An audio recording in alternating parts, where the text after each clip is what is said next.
안녕하십니까. 심리다 LBC 소장 김철웅입니다. 2억 9천 재밌게 보고 계시나요? 저도 이번 회차를 되게 기다리면서 봤어요. 본방사수하는 느낌으로 토요일부터 기다렸는데 일요일날 나왔더라고요. 설레는 마음으로 주말을 보냈었는데 여러분 어떠셨나 모르겠습니다. 2억 9천 2화와 이어지는 그 장면, 거짓말 탐지기 장면을 보기 전에 이 숙소가 감옥으로 돼 있어요. 그래서 결혼은 감옥이다 이런 표현들이 있는데 이 2억 9천 자체가 결혼을 상징하는 어떤 요소들을 계속해서 보여주면서 풀어나가는 것 같아요. 마치 오징어 게임에서 우리가 어렸을 때 했던 그 오징어 게임을 중심으로 뭐 무궁화꽃이 피었습니다 이런 것들을 하는 것처럼 결혼을 생각하면 떠올릴 수 있는 단어들 그리고 그 단어를 가지고 게임을 만들 수 있는 것들, 상황들 이런 것들을 보여주려고 하는 것 같아요. 약간 개인적 바람으로는 어떤 해석 게임 같은 거 있잖아요. 어떤 질문을 했을 때 이 사람이 무슨 대답을 할 것이다. 혹은 이 사람이 이런 대답을 했는데 이거에 대한 질문은 뭐였을 것이다. 이런 거 예를 들어서 이런 거 고를 수 있겠지. 예를 들어서 이 사람의 대답이 너무 싫어. 이거였는데 질문은 짬뽕 먹을래? 아니면 나 대신 이거 좀 들어줄래? 뭐 이런 것들 이렇게 질문들 중에서 서로가 질문과 대답을 고르는 거지. 이제 뭐 그런 걸로 해가지고 서로가 더 많이 맞추기 이런 게임도 있으면 좋겠다라는. 그러니까 뭔가 이 부부들이 각자가 생각하는 게 어떻게 차이가 있는지 서로가 생각하는 상대의 모습이 과연 어디까지가 이 사람의 전부일지. 그러니까 내가 보는 저 사람의 모습은 마치 달의 한쪽 면처럼 그냥 영원히 그 뒷면은 볼 수 없는 그런 부분들이 존재하잖아요. 그러니까 어쨌건 사람이라는 거는 어떤 역할을 위해서 가면을 쓰니까 그 가면이 나쁜 뜻이 아니라 뭐 페르소나라는 표현을 하는 것처럼 지구와 달 입장에서는 달이 지구의 위성을 역할로서의 달이라면 한 면밖에 안 보여주는 거죠. 근데 뭐 이제 우주의 입장에서는 다른 여러 가지 모습을 갖고 있잖아요. 달의 뒷면도 존재하는 거고. 근데 이제 이 사람이 연인으로서 존재하는 어떤 한 면. 근데 이제 결혼하게 되면 그 면 말고 다른 면도 보게 되죠. 뭐 부모로서의 면도 볼 수 있을 거고. 그래서 이제 그런 면들을 좀 미리 체험하게 해주는 그런 차이가 좀 드러나는 그런 게임들이 있으면 좋을 것 같아요. 지금 2회차까지 나온 느낌은 뭔가 서로의 신뢰를 중요하게 생각하긴 하는데 살짝 따로 노는 느낌? 아직까지는 좀 그런 느낌이 좀 있지만 근데 첫 회차의 신랑 신부 입장 그리고 그 다음에 이제 바로 감옥 이렇게 이어지는 거는 어떤 상징성을 굉장히 중요하게 생각하고 있는 그렇게 컨셉을 잘 잡았구나라는 느낌이 들어요. 근데 이제 결혼이 과연 감옥인가? 감옥이라고 생각할 수 있는 면이 있는 건 사실이죠. 근데 그 감옥이라는 뜻은 일정 부분 자유가 사라진 건데 자유가 사라졌다라는 것은 내가 결혼 전에 할 수 있는 것을 할 수 없게 된 일종의 책임감을 갖게 된 거지. 그런데 온전히 인생에서 모든 자유가 펼쳐져 있는 것은 실은 불안을 의미하기도 하죠. 모든 것이 나의 선택으로 인해서 그리고 무엇이든 선택할 수 있는 상황이라면 그것이 이제 불안한 거니까 한편으로는 결혼은 일정 부분 안정감을 주는 것 근데 또 일정 부분의 자유를 내가 헌납하고 얻는 것이 또 한편으로는 안정감이니까 그게 거래가 아니라 자유가 일정 부분 사라지면서 안정감이 생기는 거니까 실은 이건 그냥 같은 개념인 거죠. 내가 자유를 주고 안정을 얻은 이 거래 개념이 아닌 거지. 자유가 사라지면서 안정감이 생기는 거지. 그래서 그 안정감은 안정감대로 누리면서 그 결혼 전에 자유를 그대로 누리려고 한다? 이거는 애초에 있을 수가 없는 생각이 되는 거죠. 그러니까 이게 애초에 거래처럼 내가 이 물건을 살 때 적은 가격을 지불하고 산다 이런 개념이 아니라 적은 자유를 지불하고 안정감을 산다 이게 아니라 내가 지불하는 자유만큼 안정감이 생기는 거니까. 왜냐면 이 자유라는 게 뭐예요? 이 계곡 끝에 선 한 사람의 불안이라고 한 철학자는 표현을 했을 정도로 모든 것을 내가 다 마음대로 할 수 있다? 그거는 말 그대로 불안한 일이거든. 근데 이 사람은 이런 것을 생각하기 때문에 그것을 이제 감옥이다라고 표현할 수 있지. 근데 저 감옥이라는 거는 지금 여기에서는 이제 진짜 말 그대로 감옥을 꾸며놨어. 근데 이제 저 감옥이라는 거는 결국 안정을 의미하는 거긴 하다. 결혼 전에 내가 가졌던 자유에 대한 그걸 잃었잖아요. 그 손실에 대한 집중인데 그것을 잃음으로써 얻는 것들 그것을 지불한 게 아니야. 그게 치환된 거지. 아무튼 근데 어쨌건 결혼은 감옥이라는 표현을 그래서 종종 쓰기도 하니까 8개의 호실로 이루어진 감옥으로 세트장이 지어져 있어요. 갯벌을 빨리 들어온 7명 참가자가 들어옵니다. 여기에서 백준 씨가 이제 그 발레 커플이죠. 애착 불안일 가능성이 높다라고 예측했던 분이고 어쨌건 이거는 진짜 생각도 못한 그림이야. 따뜻하고 되게 예쁜 펜션에서 그랬으면 좋았겠지만 이것도 서바이벌 프로잖아요. 그나마 이 감옥이라도 숙소가 있는 게 다행인 면도 있죠. 뭐 피해 게임은 정글에서 했는데 물론 거기서도 뭐 정글팀과 숙소팀이 따로 있긴 했지만. 그러면서 반가운 분들이죠. 유현철 씨와 옥순 씨. 이제 옥순 씨라고 하면 안 되는데. 와, 상상도 못했다. 나는 남자는 남자끼리 숙소 쓰고 여자는 여자끼리 숙소 쓰는 줄 알았는데. 근데 그럴 수 있겠죠. 어쨌건 한번 참가했던 게 나는 솔로나 돌싱글스나 둘 다 숙소가 구분돼 있었잖아요. 근데 이제 지금은 혼자가 아니잖아. 다른 분들은 둘이고 유현철 씨와 옥순 씨는 넷이니까. 지금 책임감을 가지고 한 방을 써야죠. 이제 결혼 전쟁이니까. 뒤에 있는 이 웨딩하고 그림 있는 건 뭐죠? 웨딩링이고 결혼식이고 이건 혼수인가? 자금? 현철님 저랑 대화 좀 하실래요? 이거 우리 나는 솔로에서 많이 봤잖아요. 그리고 이제 TV가 없네. 뭐 혼수 왜 안 해왔어? 한번 해보신 분들이라 이런 농담들을 하실 수 있는 것 같아요. 공동명의라든가. 그리고 성치연 김혜리 커플. 첫 번째로 등장했던 분들이죠. 그래서 사실 오빠가 준비한 신혼집이야. 맘에 드냐고? 안 들지. 신혼집을 이렇게 준비하면 누가 맘에 들어? 원룸인 것까진 그럴 수 있어도 이게 침대가 이게 뭐야? 병원 침대도 아니고. 근데 물론 뭐 또 감옥이라고 생각하면 되게 침대가 좋지. 매트리스가 있고 이런 거면 좋은데 신혼집이라고 생각하면은 개판이죠. 그리고 김태석 백지훈 커플. 발레 커플인데 제가 지난 회차에서 그 장면을 그냥 넘겼는데 갯벌로 가는 장면에서도 태석 씨가 자고 있었어요. 지금 좀 수면이 부족한 상태로 이 서바이벌에 참여한 게 아닌가 싶은 생각이 좀 있습니다. 여기서도 이제 이렇게 나는 정원에서 이렇게 뭔가 얘기를 하다가 동공이 슬슬 풀리나 봐. 동공 풀리지 마 라고 하는데 근데 이게 어쨌건 지금 이 상황에서 깨어있지 않아도 되는 거면 잠깐 눈 좀 붙여 라고 나라면 했을 것 같거든요. 근데 이제 지금 이 커플 같은 경우에는 어쨌건 이 상황에 와서 혼자만 깨어있는 것 자체가 좀 불안할 수 있으니까 깨우는 걸 수도 있겠지. 왜냐면 어쨌건 이거는 결과적으로 여기서 10일을 보내야 되는데 얼마만큼 깨어있는 동안 맑은 정신을 유지하느냐도 관건일 것 같아요. 컨디션 조절 못하면 답 없거든. 어디 가나. 물론 이 친구들은 젊으니까 뭐 컨디션 조절을 조금 덜해도 괜찮을 수도 있겠다는 생각이 순간 들긴 하는데 그래서 뭐 눈을 부릅뜨지만 눈이 확실히 이제 좀 피곤함이 서려 있죠. 그리고 기대되는 또 15년차 커플 상민 씨. 제가 이제 이분들을 좀 집중했던 이유가 이게 또 어떻게 또 첫 미션에서 1등을 하셨긴 했지만 이 두 분들은 각자의 역할을 하려고 하거든. 서로한테 의지하려고 아니면 이 사람을 챙겨야 되겠다. 그런 생각도 물론 하겠지만 이제 각자 자기 역할을 하려다 보니까 각자가 이제 1인분씩 하려는 생각을 하고 있죠. 그러다 보니까 이제 조금 더 유리한 면이 있지 않겠나라고 저는 좀 봤는데 물론 그것도 게임도 잘 만나야지. 게임에 대해서 또 전략을 생각을 하고 있습니다. 내일은 여기서 게임 할 것 같아. 그래서 어떤 게임이 나올지 이제 그 고민을 이제 하고 있는 거죠. 핸드폰, 담배, 술 이게 금지군요. 평소에 그렇게 대화가 많지 않았던 커플 입장에서는 좋을 수도 있고 나쁠 수도 있고 하겠네요. 좋을 수 있는 이유는 조금 더 두 사람이 대화를 하면서 이해할 수 있는 그런 과정이 될 수도 있고 한편으로는 서로가 맞지 않는 부분을 발견하면서 싸움이 시작되는 그런 커플이 있을 수도 있겠네. 한편으로는 저기 또 술, 담배 같은 경우는 또 하다가 안 하면 예민해지는 분들도 있을 테니까. 그리고 지급품이 나와요. 각 방마다 다른 색깔의 옷. 그리고 웨딩 사진. 이제 다들 옷을 지급받은 옷을 갈아입고 그러고 있고요. 그리고 김태석, 백지훈 커플. 귀여운 커플이죠. 그리고 이 김태석 씨가 이제 옷을 갈아입고 오는 동안 벽 뒤에 숨어가지고 놀래키려고 기다리고 있습니다. 어릴 때 이런 놀이를 했을지도 모르지만 기억엔 없어. 너무 오래전이니까. 하지만 타이밍을 놓쳐가지고 서로 놀라요. 이 커플은 떨어져 있을 때 되게 불안해하는 커플이거든요. 그래서 떨어져 있을 때 이 사람을 생각하죠. 그러니까 이제 그게 이거를 어떤 사람들은 이걸 사랑이라고 생각하고 이런 사랑을 원하는 사람도 있어요. 그리고 어떤 사람들은 이걸 힘들어하는 경우가 있지. 그래서 이것도 맞아야 되는데 이제 이게 안 맞는 사람들끼리 만났을 때 이제 어떤 일이 벌어지냐면 연락 문제 같은 게 이제 극심하게 발생해버릴 수가 있지. 이 사람은 자기 시간도 중요한 거야. 예를 들어서. 근데 이 사람은 분리되어 있을 때는 너무 외롭고 불안해. 그러니까 이 사람이 연락을 자주 해주길 바래요. 이게 극단적으로 갈리면 1시간마다 연락을 해줘야 돼, 나한테. 그리고 자다가도 이 사람이 생각나면 전화를 해야 되고.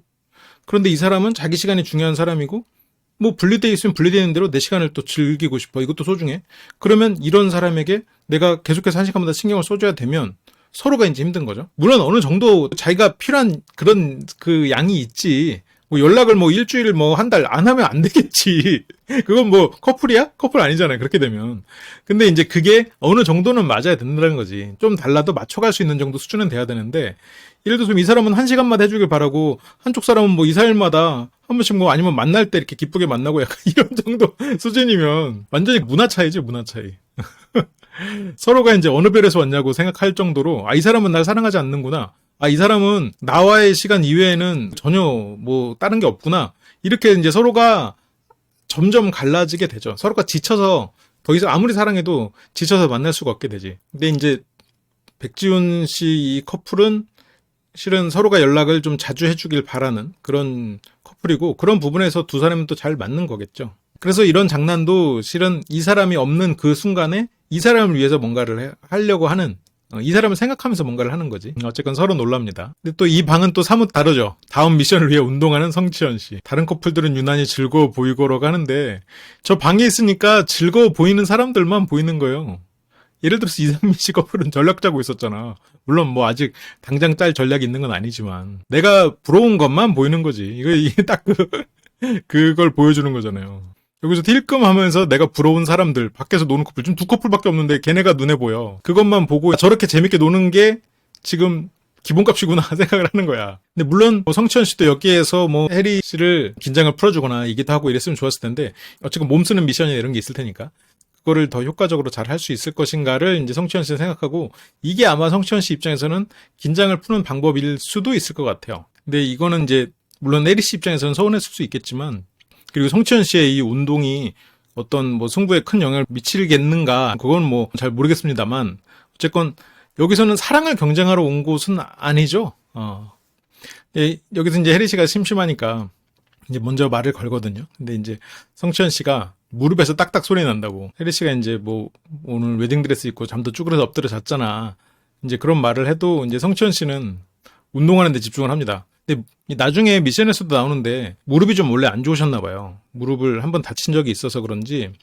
근데 아마 성치현 씨는 어떤 미션이 있을지 모르니까 몸을 좀 풀어두려고 했던 것 같아요. 근데 갯벌 달리기를 할 때도 두 분 다 잘했잖아요. 근데 이제 해리 씨가 그때도 성치현 씨한테 나 업고 달릴래라는 말을 했단 말이에요.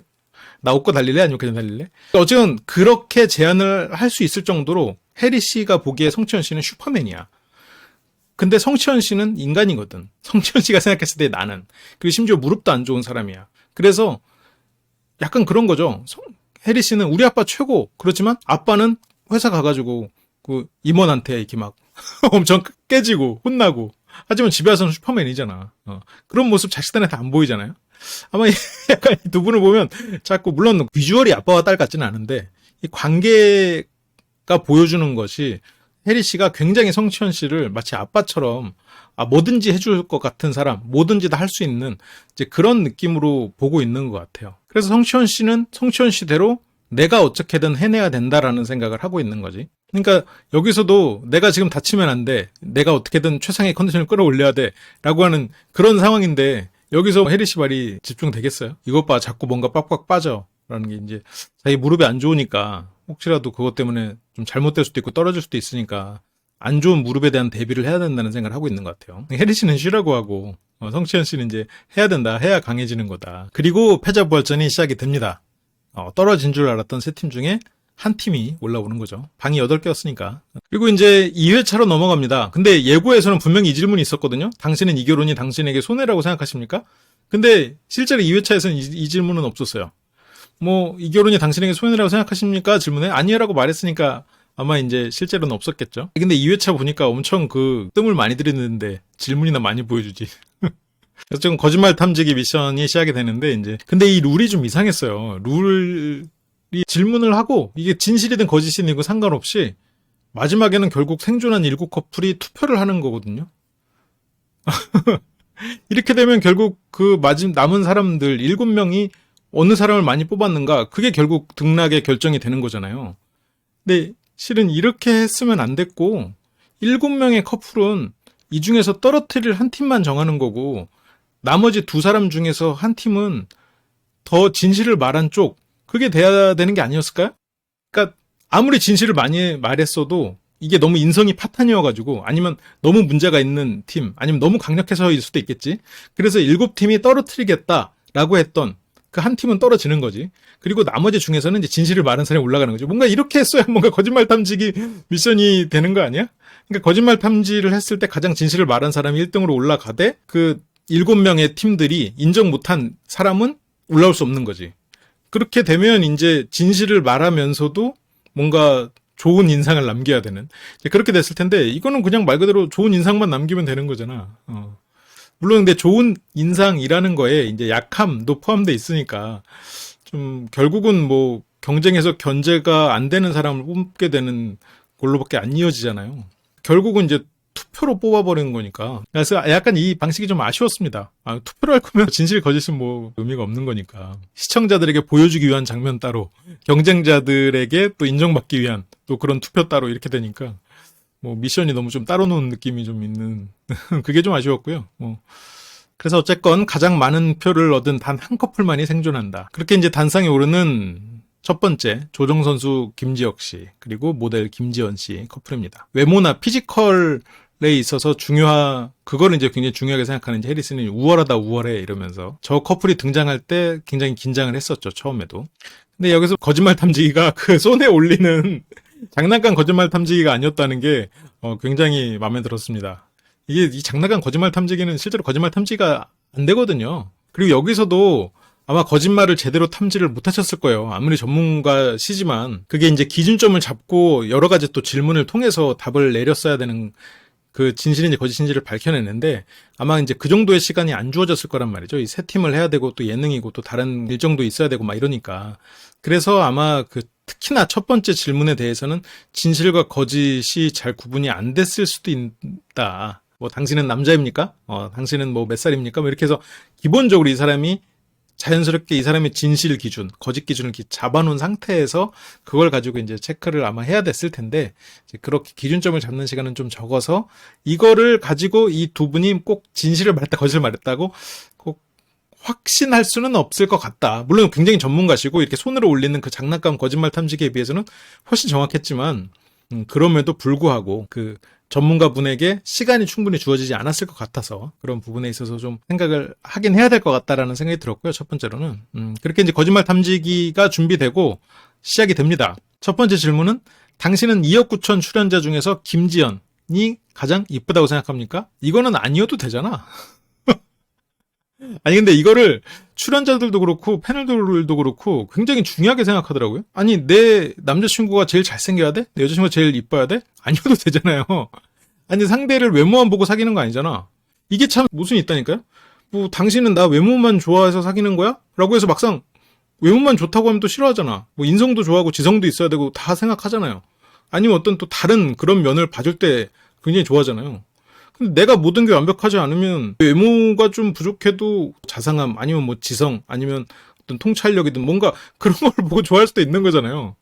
근데 또 막상 또 외모가 가장 이쁜다고 얘기를 안 하면 그것도 서운해. 가장 멋있다고 얘기 안 하는 것도 서운해. 그러니까 이제 그게 내가 생각하는 가치가 외모가 전부일까? 이 김지연 씨 같은 경우는 아무래도 모델이니까 외모의 가치가 그 삶의 어쨌건 자기의 노력의 결정체이기도 하고 그걸 통해서 또 생존 수단으로 쓰고 있는 자기의 업이니까 뭐 예쁘다는 말이 중요할 수는 있겠지만 근데 여기서 김지혁 씨는 네라고 합니다. 가장 이쁘다고 생각한대요. 근데 어쨌건 좋은 거죠. 가장 이쁘다고 생각한다는 거는. 근데 내가 왜 아까 그 질문에서 차라리 그게 아니었어도 상관없다고 생각했냐면 이 다음 질문이 훨씬 중요한 질문이었거든요. 김지연이 결혼 후 지금의 외모를 유지하지 못한다면 관심이 식을 것 같습니까? 왜냐면 사람은 지금의 외모를 유지할 수가 없어요.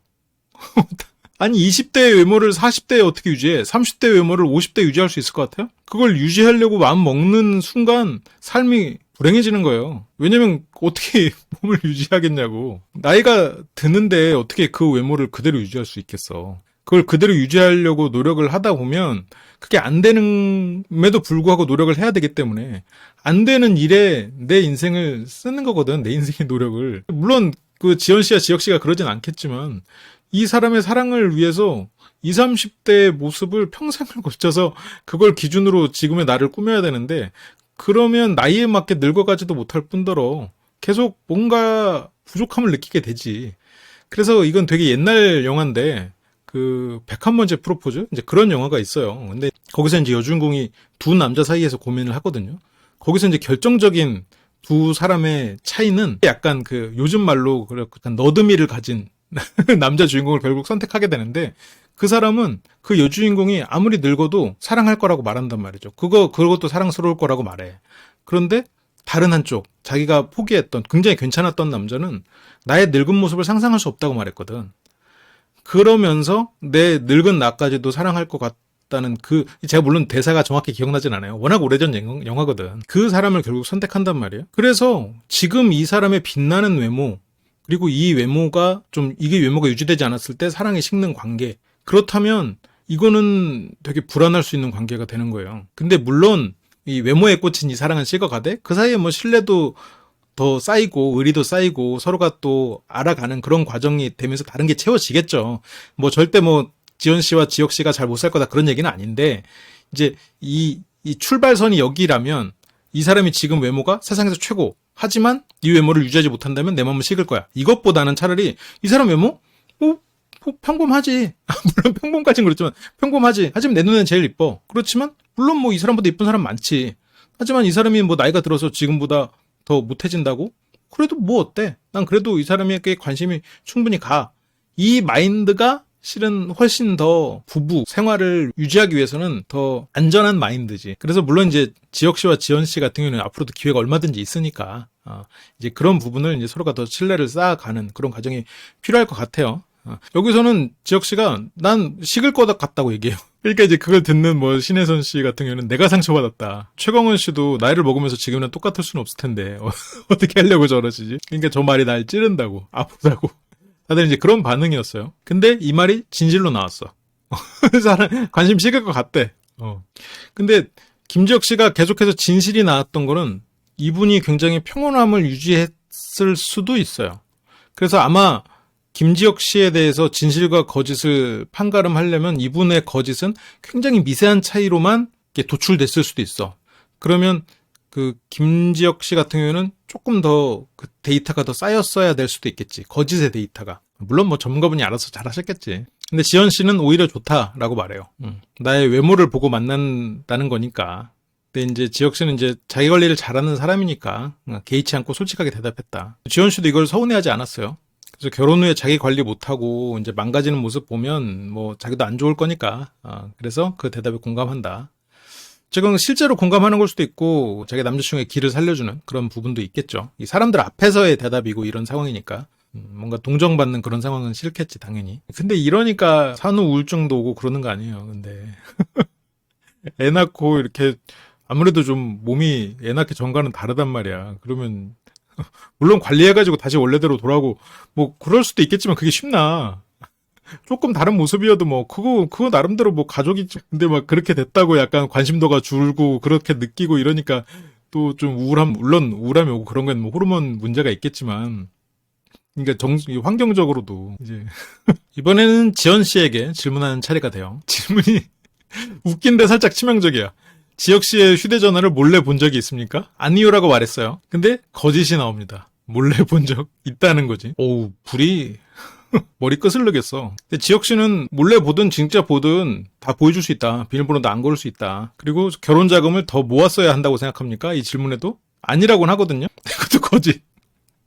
더 모았어야 된다고 생각한다고 나오는데 근데 이것도 물론 뭐 짧은 영상 동안에 이걸 판단하기는 참 어려운 건 사실인데 첫 번째 질문보다 확실히 그 신체 반응이 더 많이 드러나는 걸로 봐서는 그냥 보기로는 휴대폰은 몰래 본 건 아닐 수도 있을 것 같아요. 아니 그게 만약 진실이었다고 해도 이쪽에서는 마음의 불안감이나 망설임을 많이 갖고 있다. 눈도 깜빡임도 많았고 이렇게 약간 묶이듯이 있었으니까 움직이면 안 됐으니까 제스처나 이런 거 볼 수는 없고 목소리 톤이나 이런 걸 볼 수는 없고 단지 얼굴에 이제 표정으로만 본다면 그 눈 깜빡임이나 어쨌건 그런 반응들이 많이 나타나는 걸로 봐서 이거는 어쨌건 거짓으로 판명이 나겠구나 싶긴 하더라고요.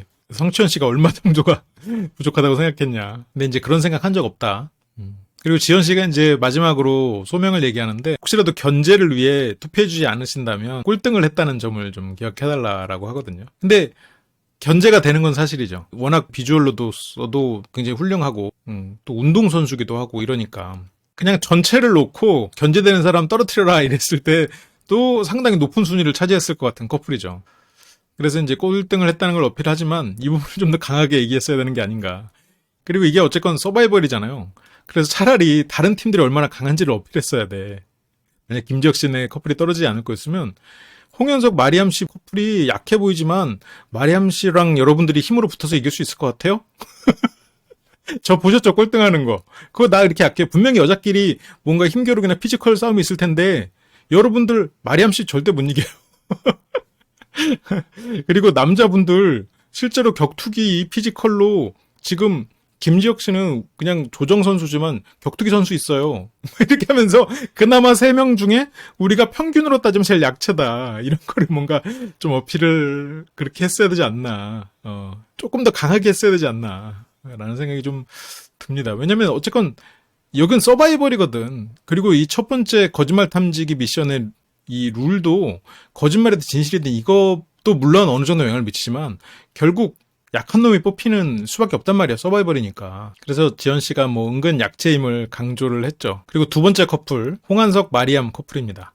출연자 중 홍한석을 제외하고 마음에 드는 남자가 있나? 라는 질문을 이해 못해서 답변을 못하세요. 근데 이게 질문을 당장 이해를 못하고 당황하니까 여기에서는 거짓이라고 나올 확률이 꽤 높지 않았겠나라는 생각이 좀 들긴 하는데 당황하면서 없다고 아니요? 라고 강하게 부정을 하거든요. 근데 이제 거짓이라고 나왔어. 근데 여기에서 홍한석 씨가 살짝 좀 마음이 상했어. 조금 삐졌어. 그러면서 그 편집이 뭐 그 베이지색 그 빨간색 이렇게 하면서 얘기가 나왔는데 그 사람들이 뭐 마음에 든다라는 얘기를 한 거는 아닐 거예요. 그 다른 사람들이 좀 멋있다. 또 다른 멋있는 사람이 있었어요? 라는 좀 그분들 멋있었다. 뭐 그럴 수 있지. 뭐 눈이 없는 것도 아니고 멋있는 사람이 멋있다고 보일 수 있지. 그리고 결혼 후에 남편의 빚을 같이 갚을 생각이 있냐? 라는 질문. 빚이 2억이래요. 작은 돈 아니죠. 그래서 거의 뭐 쓰리잡을 뛰시는 것 같더라고요. 한 달에 이틀 정도 쉬는 그런 상황이래요. 격투기 선수와 갯벌 투혼을 벌였던 최강훈 씨 커플이었나요? 그분들이 절실하게 보였다라고 했는데 이분들도 절실함이 만만치 않겠어. 밤에는 이제 트럭 기사까지.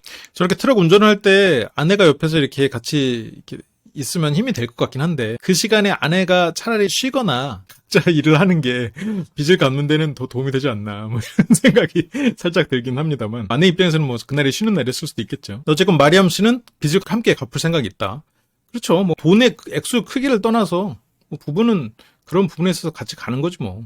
인생에서 어떤 일이 생길지 모르잖아요. 그러니까 물론 굳이 빚이 있는 사람을 선택해서 이 사람과 부부가 될 필요는 없지만 뭐 내가 선택한 사람이 뭐 이렇게 뭘 해보려다가 빚이 생겼다. 이제 그렇다면 뭐 그걸 가지고 서로가 노력하면서 살아가는 거지.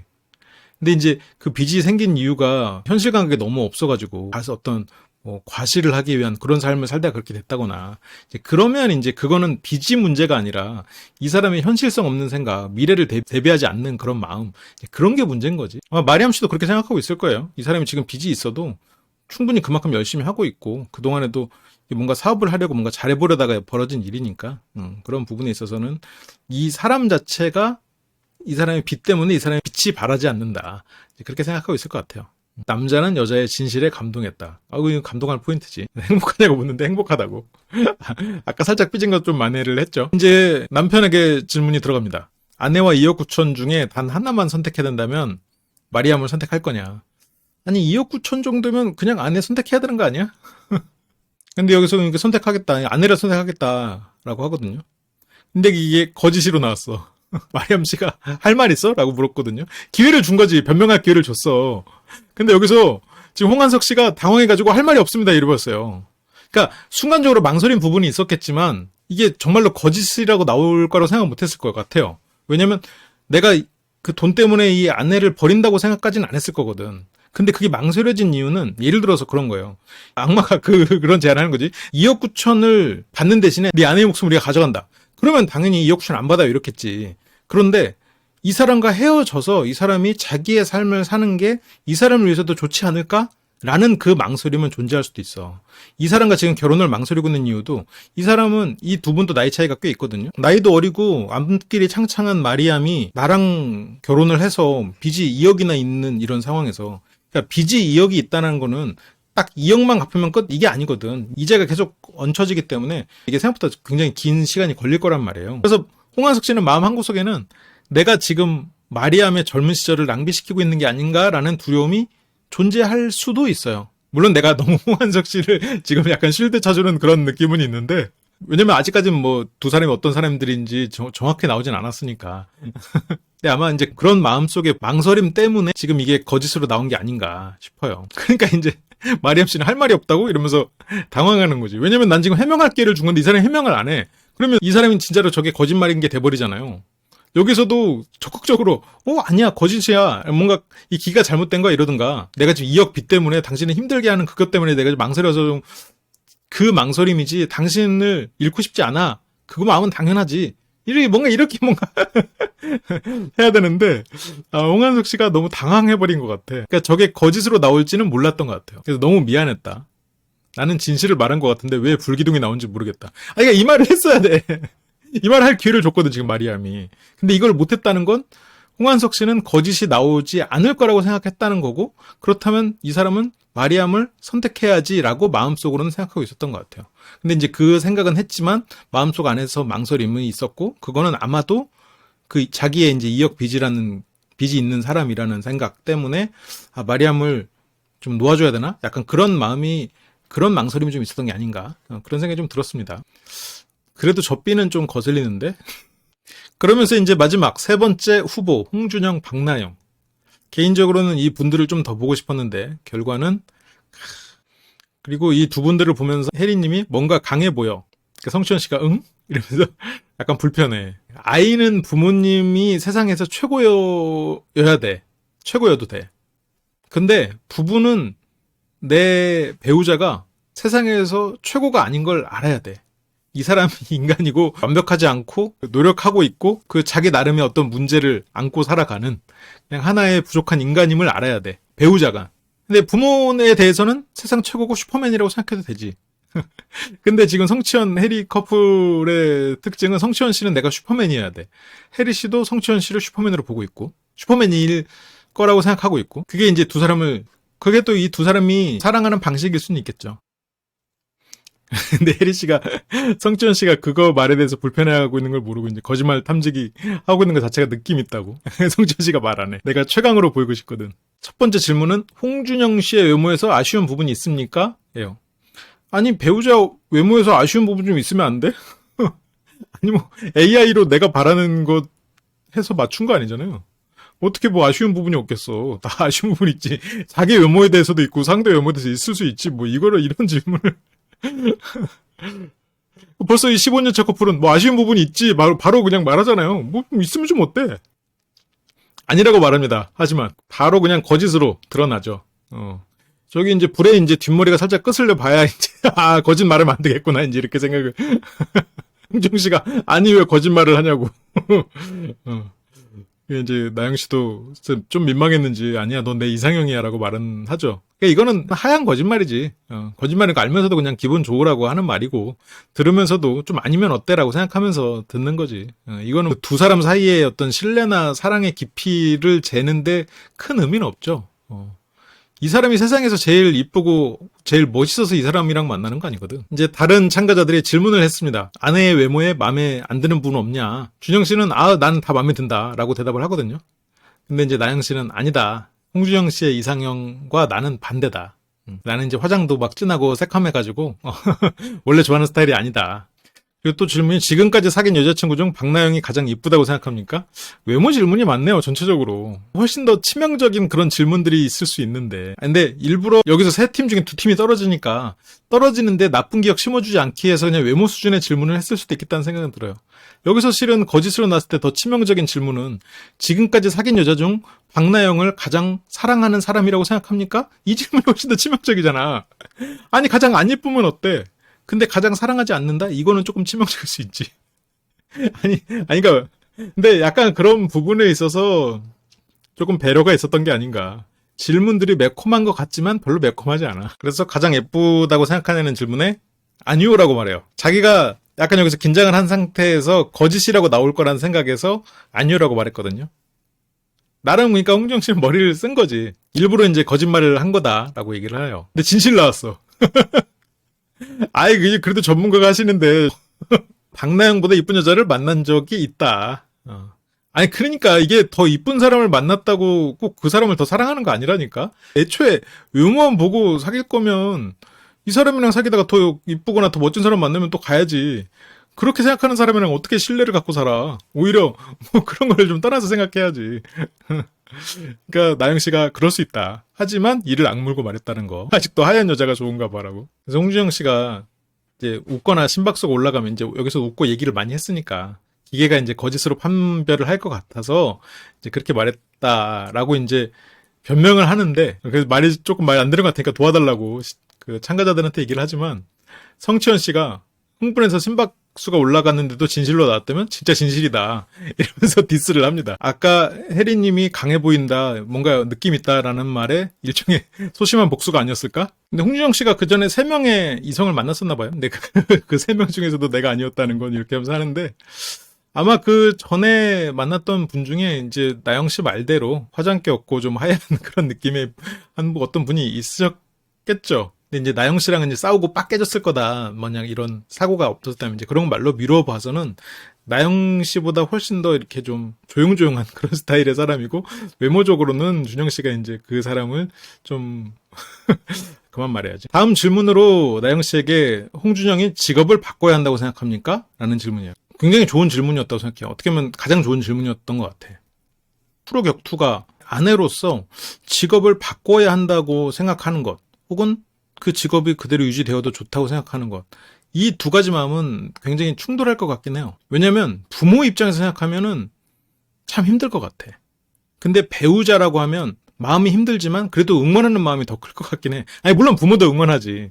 근데 이게 스포츠보다 한 차원 더 위험도가 조금 더 높은 면이 있잖아요. 물론 또 스포츠는 또 스포츠마다 차이가 좀 있지만, 그리고 기본적으로 어느 정도의 부상은 매 경기마다 깔고 가는 거고, 그러니까 여기에서 나영 씨가 직업을 바꿔야 한다고 생각하진 않거든요. 그러니까 이게 기본적으로 부모의 사랑과 배우자의 사랑은 이렇게 차이가 나는 것 같긴 해요. 그러니까 진짜 사랑하기 때문에 이 사람이 직업을 바꿔야 한다고 생각하지 않는 거거든요. 배우자로서는. 근데 부모는 또 부모의 사랑은 직업을 바꿔야 한다고 생각하는 게 또 부모의 사랑이야. 약간 색깔이 다르죠. 그리고 진실로 나왔습니다. 홍준영 씨가 격투기 선수라는 게 사실 이제 돈을 많이 못 벌어서 이제 좋은 데를 못 데려가도 나를 좋아해주고 응원해줬기 때문에 이제 다치는 거에 대해서는 걱정하지만 내 직업에 대해서는 전혀 터치를 안 하고 이제 그런 게 이제 너무 고마웠다는 거겠죠. 근데 여기서 나영 씨가 눈물을 흘리거든요. 근데 이 눈물의 의미는 제가 이제 다른 콘텐츠, 분석 콘텐츠에서 말했지만, 이게 꽁꽁 숨겨왔던 내 마음 속 안에 어떤 알맹이가 껍질을 뚫고 밖으로 딱 튀어나왔을 때 그 순간에 눈물이 터지는 거란 말이에요. 보통 내가 계속 억압시켰던 어떤 뭐 감정이 있거나 어떤 메시지가 있다면 그게 현실로 딱 뚫고 나왔을 때, 그걸 막고 있던 그 막을 뚫고 나왔을 때 눈물이 터져요. 그게 아니면 어떤 평소에 불안도가 막 큰 사람이 그게 터지는 경우도 있죠, 물론. 근데 어쨌건 나영 씨는 방금 말했던 그 첫 번째 케이스인데, 그게 이제 이유가 나와요. 이제 우리가 나이도 있고, 그래서 주변에서 네 남자친구 이제 격투기 좀 그만두고 현실적인 직업을 선택해야 되지 않겠냐는 주변에 얘기를 하는 거죠. 근데 그 얘기를 듣는 것 자체가 힘든 게 아니에요. 그 얘기를 들어서 눈물이 나는 게 아니야. 근데 나는 아직도 경기할 때 되게 멋있어. 그것 자체로 사랑을 하는 거예요. 그 모습으로 사랑을 시작했고 지금도 여전히 그 모습을 사랑해. 여기서도 자막이 뭐 사랑이란 판단하지 않고 받아들이는 거 이렇게 되는데 좀 울컥하죠, 이런 장면에서. 근데 이 눈물의 의미는 주변에서 격투기 이제 그만해야 되지 않아? 라고 했을 때 답이 정해져 있는 느낌. 그래서 그렇게 얘기하면 그치 오래 안 해 라고 나도 얘기하는 게 너무 싫었다. 그러면 내가 아니야 우리 남친구 멋있어, 격투기 나 멋있어, 격투기 하는 남친구, 그 사람이 그게 인생인데 왜 그렇게 말하지 마 라고 마음이 있어. 그렇게 말하고 싶은. 근데 그걸 억압시켰다고. 왜냐면 그 생각은 현실적이지 못하고 그렇게 말을 했을 때, 예를 들어서 뭐 나영 씨 친구들이든 부모님이든 어쨌건 나영 씨 편이란 말이에요. 나영 씨를 생각해서 해주는 말이야. 그래서 그 말에 막 대놓고 반박하기도 어려워. 왜냐면 이 사람들이 날 생각해서 해주는 말이니까. 틀린 말은 아닐 거거든. 그러니까 내 마음속에서 남자친구를 사랑하고 응원하는 그 마음이 이 사람들의 그 말에 반응을 못 하잖아요. 그러니까 얘네가 계속 억압된 거야. 그리고 그러니까 묵묵히 남자친구를 응원하는 거지. 이 말을 남자친구한테 전할 리도 없고. 그러니까 그런 것들이 이제 좀 응어리로 쌓였긴 했죠. 근데 그게 지금 처음 터져 나온 거야. 그러니까 눈물이 터져 나오는 거거든요. 그러니까 내가 억압시켰던, 내가 외면했던 어떤 나의 감정이 있는데 그게 현실로 튀어나왔을 때 그때 눈물이 터진단 말이에요. 그게 지금 순간인 거죠, 나영 씨한테는. 그래서 난 당당하고 되게 자랑스럽고 그렇다는 얘기를 해주고 싶었는데 그걸 못했다가 하게 돼서 울컥했다. 그쵸? 준영 씨는 부모님도 그 얘기를 항상 한다. 언제까지 그걸 할 거냐. 근데 이거는 나영 씨의 친구들이 홍준영 씨가 좀 안정적인 직업을 찾길 바라는 마음과 준영 씨의 부모님이 준영 씨가 격투기를 좀 어느 시점에서는 그만두길 바라는 마음은 좀 다르죠. 왜냐면 예를 들어서 준영 씨가 시합 있는 날 나영 씨의 친구들은 나영 씨랑 같이 응원 올 수 있어. 막 잘해라 하고 막 거기서 막 조금 맞아도 막 그 소리 지르면서 응원할 수 있어. 근데 준영 씨 부모님은 시합을 보러 올 수도 있겠지. 그런데 맞는 준영 씨를 보면서 응원 못 할걸? 그렇게 막, 물론 응원을 아예 못하진 않겠지만 부모의 사랑은 그것과는 좀 결이 다르지. 맞고 있는 아들을 보면 마음이 아파. 부모는. 그래서 똑같이 응원하고 있는 것 같아 보여도 부모가 저거를 그만두길 바라는 마음은 말 그대로 내가 어디 가서 맞고 있는 것보다 더 아프거든. 그게 이제 부모님의 마음이죠. 그게 이제 그러니까 부모의 사랑과 아내의 사랑은 애초에 결이 다른 거야. 아내는 이 사람이 돈을 좀 못 벌어도 하고 싶은 걸 하도록 그리고 그걸 응원하는 것이 이제 아내로서의 최선의 사랑이지. 부모는 이 아이가 아프지 않고 다치지 않고 세상이 이 아이를 해치지 않기를 바라는 그게 또 부모로서의 또 사랑이란 말이에요. 물론 근데 이 아이가 컸고 이제 어른이니까 그냥 독립된 마음으로서 바라보지만 그 마음이 사라지진 않지. 그래서 준영 씨가 이런 시합을 할 때 준영 씨를 보는 그 마음 자체는 완전히 결을 달리하는 거죠. 그러니까 이게 시부모든 장인 장모든 이게 다른 집에서 온 그 식구가 내 자식을 바라보는 눈이 나와 다른 거를 인정해줘야 돼. 같을 순 없거든. 그러니까 여기서도 시부모님 입장에서 아니 너 어떻게 준영이가 그렇게 시합하면서 맞고 있는데 준영이한테 격투기 선수 그만다는 말을 안 하니? 이렇게 생각한다고. 아니 물론 준영 씨의 부모님이 그런 분들이라는 거 아니에요. 굉장히 어떻게 보면 현명한 분들이고 응원하는 분들일 테니까 이 정도로 얘기를 할 수 있는 거겠지. 근데 이제 애초에 시각이 다르다고. 박나영 씨는 박나영 씨대로 굉장한 사랑을 보이는 거야 이게. 그러니까 똑같이 최선을 다해 사랑하더라도 나오는 결과가 다른 거지. 입장이 다르니까. 부부도 마찬가지고 남편과 아내도 이런 식의 차이가 생기는 거죠. 그러니까 이 사람이 나와 다른 거를 바라고 다른 시각으로 이 관계를 바라보고 있다고 해서 이 사람을 사랑하지 않는다. 이렇게 규정 짓는 건 옳지 않는 거지. 어쨌건 준영 씨의 부모님도 언제까지 그거 할 거냐. 언제 안정적인 일 구해서 살 거냐라고 이렇게 말을 하죠. 근데 이제 나영이는 그런 말을 한 적이 단 한 번도 없다. 그래서 그게 정말 고마운 일이라는 걸 다시 한번 이제 느끼게 됐다. 그래서 하고 싶은 데까지 했으면 좋겠다. 하고 싶은 데까지 하고 입만 하면 됐다 했을 때 뭔들 못 하겠냐. 뭐 건강하니까 뭐 나를 굶겨 죽일지는 않을 것 같다. 아니 뭐 나영 씨가 해도 되고 뭐 그런 거잖아요. 이 얘기에 한 화면에 딱 세 커플이 다 잡혔네요. 이 세 커플은 다 공감을 합니다.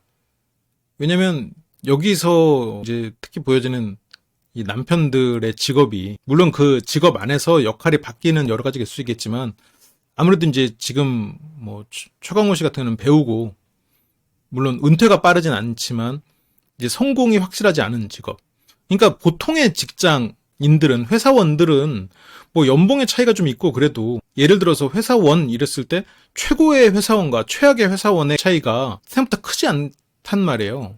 다른 분야에 비해서 최고의 배우와 그냥 그런 배우 예를 들어서 최악의 배우 이렇게 했을 때 차이가 얼마나 될 것 같아요. 이건 엄청나지. 회사원은 물론 이제 하면서 임원도 되고 승진도 하면서 팍팍 오르지만 그러니까 뭐 그렇게 올라가면서 그 경력에 따른 차이는 있어도 어떤 시점에서의 그런 차이는 막 그렇게 엄청나게 크진 않죠. 뭐 그리고 실은 이게 또 언제 성공한다는 보장도 없고 이게 더 나아진다는 보장도 없고 그런 상황에 최강훈 씨나 그리고 또 발레리나잖아요. 무용수란 말이에요. 아무리 지금 좋아도 이게 또 수명이 짧은 직업일 수 있고 그리고 이 상민 씨 같은 경우에도 또 댄서고 이러니까 이게 굉장히 또 공감이 가는 부분이 있었을 것 같아요. 이 세 커플은 특히나 이제 저 부분에서 공감을 했겠죠.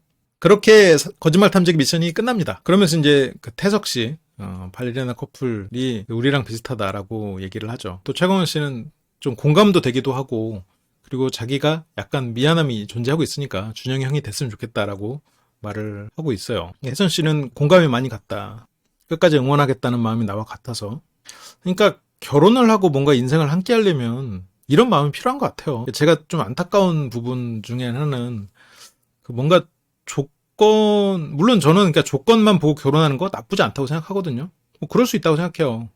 그런데 사랑하는데 조건이 안 맞아서 헤어진다? 도대체 얼마나 안 맞아서 헤어지는 거지? 약간 이런 생각이 드는 거예요. 그리고 조건이 맞다고 해도 어쨌건 이런 마음을 스스로 가지려고 애를 써야 되는 게 아닌가. 그게 어떻게 보면 부부가 되는 최소한의 조건이 아닐까 생각을 하는데, 이 부부관계가 힘들어지는 그 시점을 보면 기브앤테이크, 손해보기 싫은 마음, 뭔가 그래서 그러다 보니까 계속 계산하고, 조건을 보고 결혼을 했어도 그 결혼을 했으면 그 시점부터는 계산을 좀 멈추고 우리가 같은 목표다, 한 배를 탔다, 이 마인드로 가야 되는데 계산을 멈추지 않는 것 같아. 그러면 이제 불행해지는 거지. 왜냐면 계산을 하려면 일거수일투족 계속 내가 예민해 있어야 되거든. 그리고 언제 나는 손해볼지 모른다는 생각으로 살아야 되기 때문에 그거는 뭐 나도 힘들게 하고 상대도 힘들게 하는 태도가 될 수밖에 없죠. 그래서 투표가 시작이 되는데 최약체로 보인 거는 홍한석 마리암 커플. 그래서 지금 성채연 씨 커플은 홍한석 마리암 커플이 제일 최약체가 아니겠나라고 생각하면서 이제 뽑자고 하는데, 과연 그럴까요? 그리고 이상민 오수영 커플도 원래는 좀 공감이 됐던 홍준영 박나영 커플을 투표하려고 했는데, 이제 마리암 홍한석 이쪽 커플이 좀 약해 보이니, 이게 서바이벌이다 보니까, 그래서 지금 그 투표에서 최초로 떨어진, 거의 표를 못 받은 팀은 이제 김지혁 김지연 커플은 탈락을 합니다. 투표를 한 것을 보면 그래도 이 신혜선 최강훈 커플은 나름의 그 의리를 지켰어. 겉다르고 속다른 사람들은 아니야. 물론 그 뒤통수를 잡긴 했지만, 일단 저희 때문에 탈락하시게 돼서 너무 죄송한 마음과 더불어 나영 씨의 진심이 잘 와닿아서 꼭 살아남았으면 좋겠습니다. 그리고 홍한석 마리암을 최악체로 생각한, 뭐 이유야 어쨌든 박아령 커플이나 성채연 커플은 이제 홍한석 마리암 커플을 뽑았죠. 근데 이름 순서가 마련 씨가 더 위에 있네요. 두 사람의 관계를 말해주는 것 같기도 하고요. 그리고 유현철 김슬기 씨는 홍준영 박나영 씨를 뽑았습니다. 그리고 김태식 백지훈 커플, 홍준영 박나연 씨를 꼽았죠. 자신들과 비슷하기도 하고 공감이 갔을 테니까. 그러면서 두 커플 다 3표가 나왔어요. 그래서 마지막 이 두 사람, 이 이상민 오수연 씨의 투표로 인해서 결정이 되는 건데, 이 두 사람은 박나영 홍준영 커플에 대해서 공감을 했죠. 정서적으로는 그 사람들이 남기를 바랄 거야. 그런데 이 두 분은 어땠죠? 오자마자 위닝 멘탈리티라며 이기기 위한 전략을 세우던 사람들이에요. 그래서 이분들은 홍한석 마리암을 꼽습니다. 그렇게 이제 홍준영 박나영 씨는 떠나게 되죠. 물론 너무 빨리 떨어지긴 했어도 또 좋은 이미지를 남기고 두 사람을 위해서도 좋은 경험을 하고 가지 않았나, 그런 생각이 들어요. 홍한석 씨, 마리암 씨는 이제 여기서 떨어지면 조금 더 억울할 것 같긴 해. 너무 보여준 것도 없고, 홍한석 씨는 아까 2억 9천을 선택한다고 돼버렸잖아요. 거짓말 탐지기에 의해서. 뭔가 그런 걸 좀 만회할 게 필요하지 않았겠나, 그런 생각이 좀 들어요. 그래서 나영 씨도 이제 갯벌에서 달릴 때 응원이 제일 큰 힘이어서 앞으로 나아가다 무너질 있을 때 이렇게 줄 것 같다. 시임자가 나타나면 이제 기절시킨다고. 진정성을 보고 이제 홍준영, 박나영 씨를 선택한 두 사람이라고 나오죠. 그래서 좀 놀랬다. 이제 자신들도 가장 약체를 뽑아야 된다고 생각은 하면서도 어쨌든 여기서는 진정성 있게 뽑은 거죠. 같이 지내기도 좋고 형 동생 하면서 그래도 조금 말을 튼 게 아마도 이제 홍준영 박나영 씨 쪽이었을 거란 말이에요. 홍준영 씨가 같이 지내기에는 훨씬 더 편안한 사람이긴 하죠. 근데 홍한석 마리암 씨를 뽑은 거는 정말로 이게 나중에 이 두 사람이 절대 약한 조합은 아닐 거라고 생각이 드는데, 어쨌건 가장 약해 보이는 건 사실이지, 이 세 팀 중에서. 어쨌건 그들이 살아남았다는 건 이건 서바이벌이라는 걸 상기시켜 주는 거다라는 거죠. 그래서 여기서 이쪽도 형 동생 하면 친해지긴 했지만 언제든지 나를 밟고 올라갈 수 있는 친구들이구나. 공기가 따뜻하다고 생각했지만 싸늘하다는 느낌을 받았다. 유현철 씨의 각성이 기대됩니다. 유현철 씨도 어쨌건 목적이 있으면 굉장히 최선을 다하는 사람이란 말이에요. 그게 연애 프로에서는 부정적으로 보였지만 이런 서바이벌에서는 또 긍정적으로 보이게 되지 않을까, 그런 기대도 좀 하고 있어요. 그렇게 이제 다음 미션이 공개가 돼요. 이 미션부터는 이제 다음 시간에 다룰 텐데, 이 전쟁 같은 사랑 미션, 하나의 미션은 이제 한 회차에서 다뤄야죠. 뭐 내가 뭐 여러분들한테 어떤 떡밥을 던질 그런 입장은 아니니까. 근데 이제 그 백지훈 씨가 울음을 터트려요. 이렇게 이날도 그렇고 다음날도 그렇고 좀 울음을 터트리시는데, 이거는 박나영 씨의 울음과는 다른 울음이죠. 박나영 씨는 계속 억압시켰던 어떤 감정이 이 표층을 뚫고 나오는 그 울음이었다면, 백지훈 씨는 기본적으로 불안도가 자체가 높은 사람이에요. 그래서 박나영 씨는 어떤 이 지구라는 마음이 하나의 지구라고 봤을 때 그 안에 이제 부글부글 하던 용암이 탁 터져 나오는 거 화산 폭발 같은 울음이었다면 지금 이 울음은 항상 그 비커에 불안이라는 물이 거의 꽉 차 있는 거예요. 조금만 흔들려도 이 물은 넘쳐버리지. 그래서 지훈 씨는 아마 어떻게 혼자 있는 것, 그 불안도에 대한 게 아마 조금 높은 상황이 아닐까. 그런 생각이 좀 듭니다. 근데 물론 이제 그런 사람이기 때문에 또 이 두 사람은 또 서로가 더 강하게 사랑할 수가 있는 거죠. 그래서 뭐 운명 같은 사람 이런 거는 없어도 나와 분명히 결이 맞는 사람, 나의 결핍을 뭐 채워줄 수 있는 사람, 물론 그 채워줄 수 있는 사람이 다른 단점을 분명히 가지고 있을 수 있거든요. 그런 걸 알고 서로가 성장해 나가는 게 또 부부 생활일 수 있겠죠. 저건 좋습니다. 이거에 대해서는 또 다음 시간에 더 자세히 다뤄볼 수 있도록 할게요. 뭐, 이 전쟁 같은 사랑은 어쨌건 두 번째 미션이니까 여기서부터는 이 뒤에 이 다음 회차랑 또 얘기를 또 엮어서 해야 될 테니까 아마 이 다음 편은 또 다음 주에 나오게 되지 않을까 뭐 그런 생각이 듭니다. 제가 시청해주셔서 감사하고 저도 같이 2억 9천 계속 매주 거의 뭐 본방사수 가깝게 거의 정시에 시청을 하고 있으니까요. 함께 시청하는 마음으로 이렇게 또 리뷰도 함께 해주셨으면 좋겠습니다. 그럼 감사합니다. 다음 시간에 돌아올게요.